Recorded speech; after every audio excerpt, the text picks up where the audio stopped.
قرآن مجید فرقان حمید نے میاں بیوی کا جو رشتہ بیان کیا ہے نا، اس رشتے کو آپ سمجھیں جو قرآن پاک نے میاں بیوی کا رشتہ بیان کیا۔ کہن لباس لکم وانتم لباس لہن،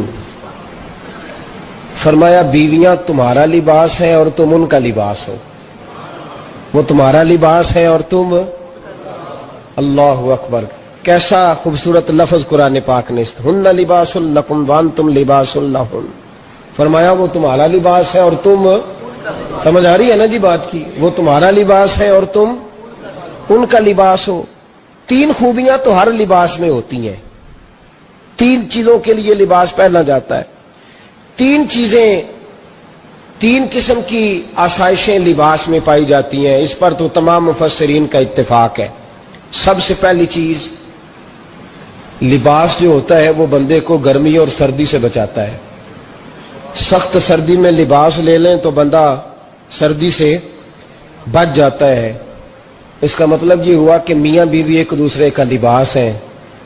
اگر بیوی کی طرف کوئی تکلیف آتی ہے تو میاں اس کو بچاتا ہے، اور اگر میاں کی طرف کوئی تکلیف آتی ہے تو عورت اس کو بچاتی ہے۔ میاں بیوی ایک دوسرے کا لباس ہے۔ لباس کیا کرتا ہے؟ لباس آدمی کے عیب چھپاتا ہے، اس کے وجود پر کتنے دھبے ہیں، کتنے نشان ہیں، وہ سارے چھپا لیتا ہے لباس۔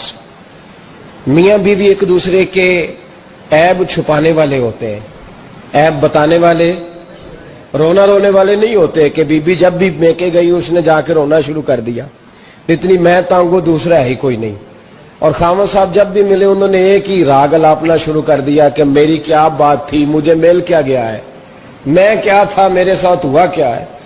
تو لباس ہیں، ایک دوسرے کا عیب چھپائیں گے، بولیے ایک دوسرے کا عیب چھپائیں گے، ایک دوسرے کی غلطیوں کی پردہ پوشی کریں گے۔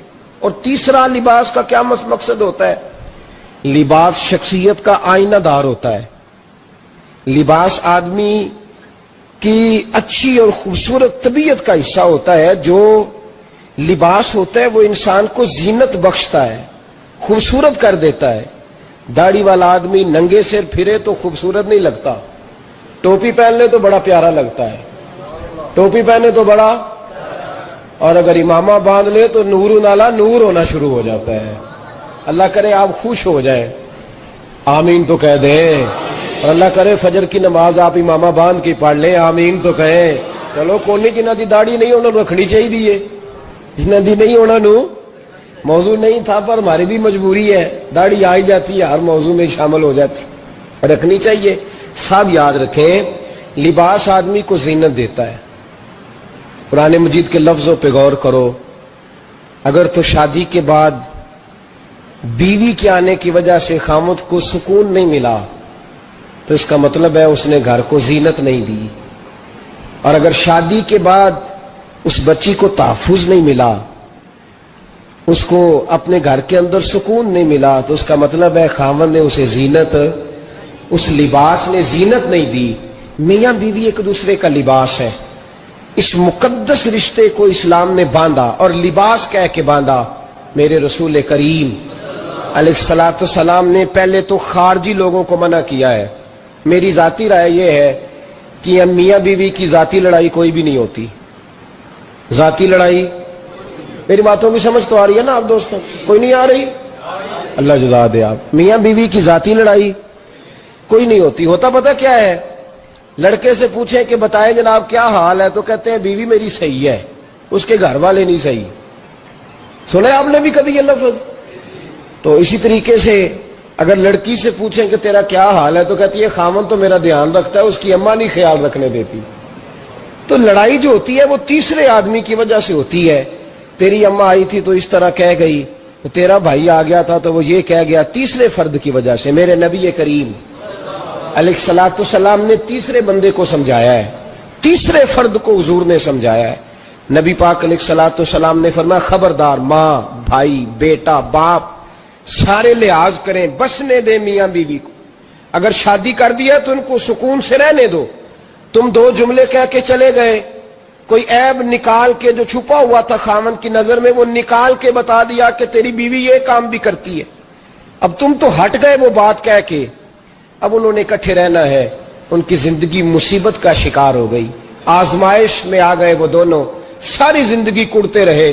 ایک عیب نکال کے لڑکی کے گھر والے لڑکے کا اسے بتا کے چلے گئے, تیرے خامد میں یہ عیب پایا جاتا ہے.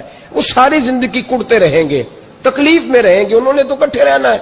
بتانے والا چلا گیا.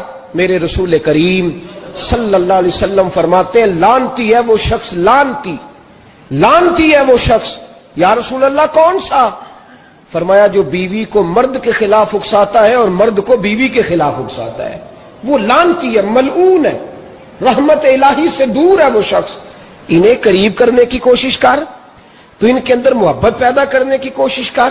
میرے نبی کریم علیہ الصلوۃ والسلام نے جب حضرت سیدہ فاطمہ الزہرا رضی اللہ تعالی عنہا اور جناب سیدنا علی المرتضی رضی اللہ تعالی عنہ کی شادی کی, تو نبی پاک نے دونوں کے سر جوڑے اور دونوں کے درمیان محبت کی دعا فرمائی, دونوں کے درمیان محبت کی دعا فرمائی.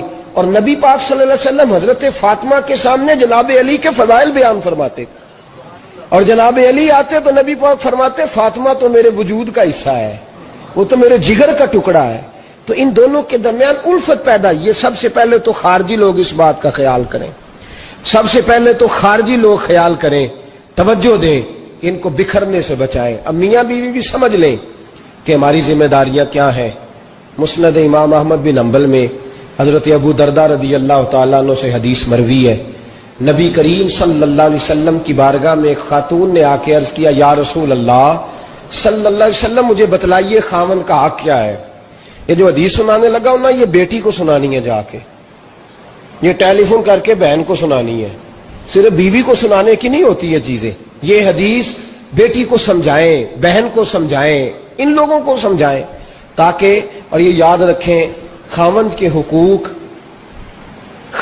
حقوق اگر بچی کے گھر والے اسے سکھائیں نا تو اس کی سمجھ میں جلدی آ جائیں گے, اور بیوی کے حقوق اگر خاوند کے گھر والے اس کو سمجھائیں تو اس کی سمجھ میں بات جلدی آئے گی. وہ خیر خواہ سمجھتے ہیں اپنے رشتہ داروں. یہ والی حدیثیں ان لوگوں کو سنانی چاہیے جن لوگوں کا بچہ ہے یا بچی ہے, متعلقہ آدمی حقوق بیان کرے.